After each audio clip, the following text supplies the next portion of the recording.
ఈ 8,29,000 కోట్లలో మా నెత్తి మీద కత్తి పెట్టి ఈరోజు బ్యాంకులు వసూళ్లు చేస్తే అసలు మిత్తి 1,53,000 కోట్ల రూపాయలు ఈరోజు బ్యాంకులకు చెల్లించాల్సి వచ్చింది. నిన్న శాసనసభ సాక్షిగా ఈ వివరాలన్నీ నేను చెప్పిన. ఎందుకంటే ఈనాడు మీకు తెలవాలి మన ఆర్థిక పరిస్థితి ఎట్లుందో. మన ఆర్థిక పరిస్థితి తెలిసినప్పుడే మన భవిష్యత్తు ప్రణాళికలను మనం చేసుకోగలుగుతాం. మన భవిష్యత్తు ప్రణాళికలు సంక్షేమ పథకాలు ఎట్లుండాలి, అభివృద్ధి పథకాలు ఏ విధంగా ముందుకు సాగాలనో మనం ఆలోచన చేసుకోగలుగుతాం. అందుకే మిత్రులారా, ఈరోజు మీ ముందు నిలబడి నేను మాట చెప్పదలుచుకున్నా.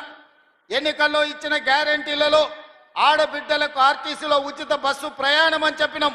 2 రోజుల్లోనే ఈనాడు 150 కోట్ల మంది ఆడబిడ్డలు ఉచిత బస్సు ప్రయాణం చేసినందుకు ఆర్టీసీకి 5,005 కోట్ల రూపాయలను ఈనాడు రాష్ట్ర ప్రభుత్వం అందించిన మాట వాస్తవం కాదా?